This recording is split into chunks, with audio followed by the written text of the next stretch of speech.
Hey guys, friends, family. I want to apologize that I couldn't make it. I'm in Alaska. Unfortunately, I wasn't able to get a flight on time to make it. But thanks for having me here via um, virtual presence, if you will. I want to start off by saying I've been Taylor's friend for probably right around 22 years, something like that. We met in fourth grade. He was the redneck type, if you will, and I was kind of the chubby guy. We were new to the school. A lot of people didn't know us, and we kind of just showed up right about the same time, and we just became friends. Taylor was kind of country, and I was just, I don't know, just a guy that was new, and we just became friends immediately. And I remember he was, a very proud person. Um, if you went to elementary school with him, you knew that he was family to Quanah Parker. I don't even know if that's true, but I remember that he was somewhere down his bloodline that he's a family of Quanah Parker. I don't know if that was a bunch of baloney or not, but you know, somebody look over at Connie right now and let's see if she will give you the head shake or yes or no. But he was just a proud guy, just full of life, full of joy, and I really enjoy the times we had. Um, we just became friends, and we had each other's back from that point on. And we've had our ups, we've had our downs, but the guys just always had my back. And I'm sure some of the people sitting in this room could attest to that. The guy had your back. Um, you know, here we're here to celebrate this guy's life, and yes, it's unfortunate when somebody passes, especially at this age. That we got to make sure that we don't just sit here and cry about him being gone. He was a great person. He was a great man, and he was here for 31 and a half years, and we got to celebrate that. And I could go on and on about Taylor and the stories, and um, you know, we did a lot of things in our childhood and our young adulthood, and a few things in our adulthood that I could highlight for you. Um, I remember in junior high, he literally had me call every single girl that went to Crockett Middle School, and he had me ask every single one of them out. Unfortunately, not a single one accepted a date with him, but there might be some of you guys, some of you ladies in the congregation here that actually I might have called you if you remember and asked you out on his behalf. Um, that was in junior high, and we rode our bicycles everywhere.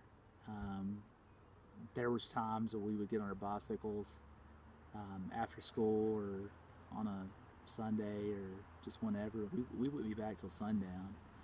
Back then we didn't have cell phones that you could call us and find out where we are, and we would just show up back at home at sundown.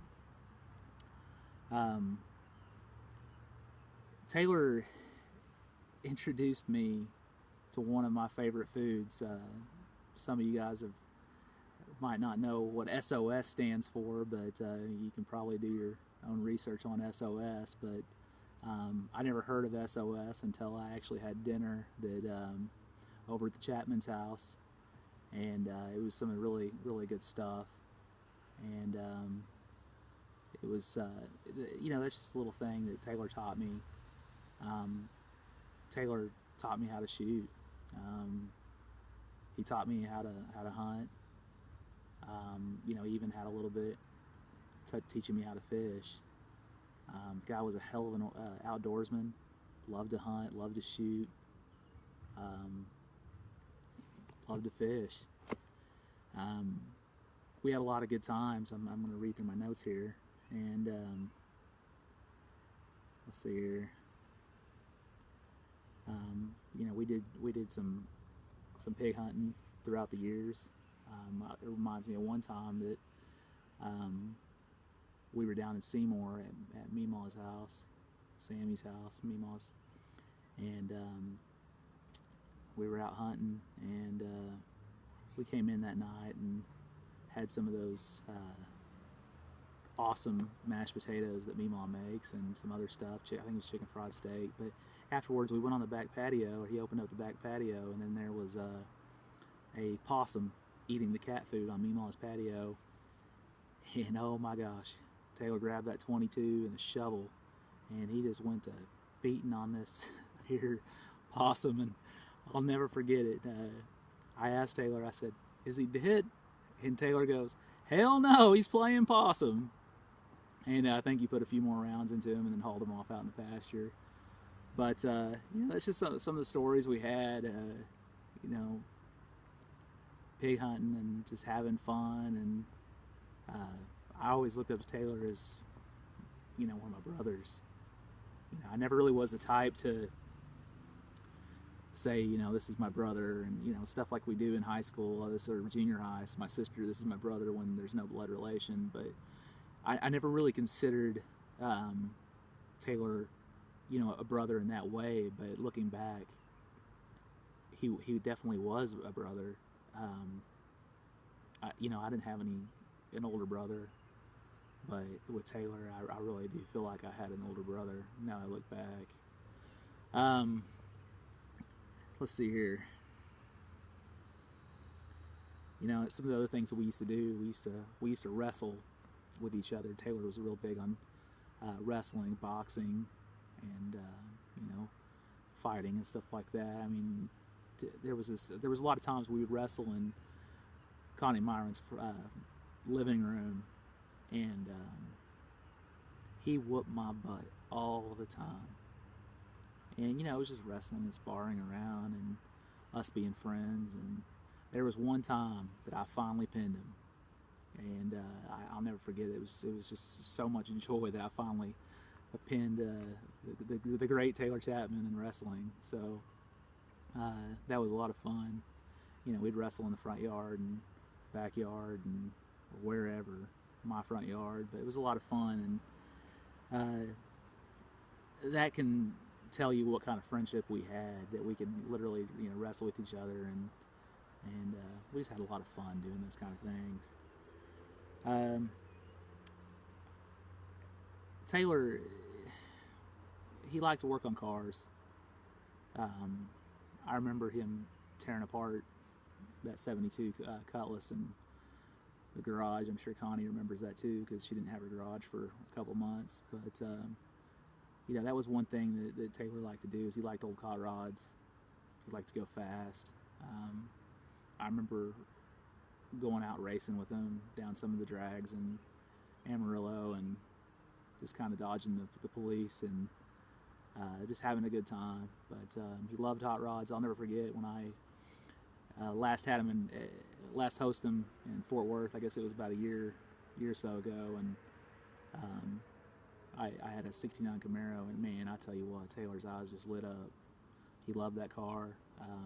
He gave me a hard time for selling it, and he told me, he said, "Ryan, you're never gonna forget that car, and you're gonna regret selling that car." He's right.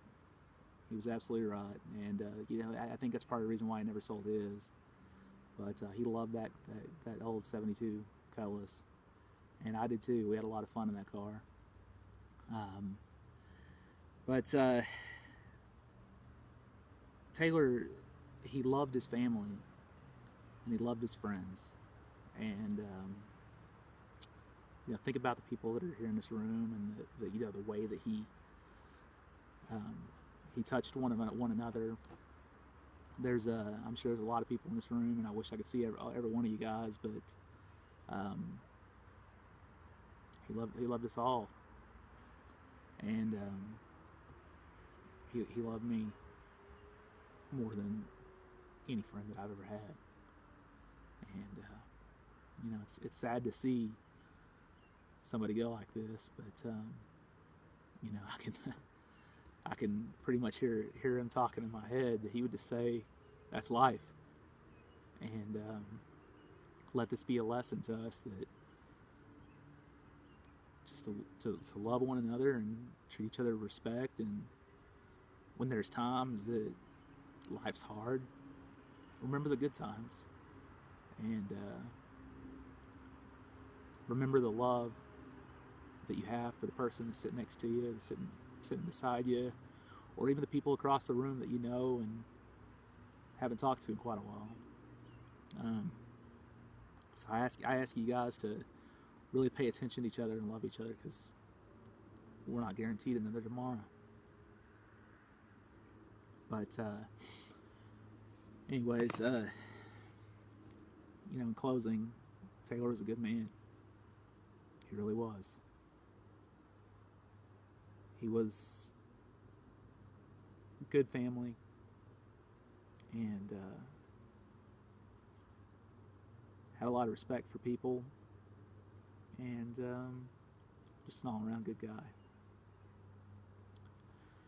But anyways, thank you for your time, and thanks for allowing me to do this, even though I'm 4,000 miles away.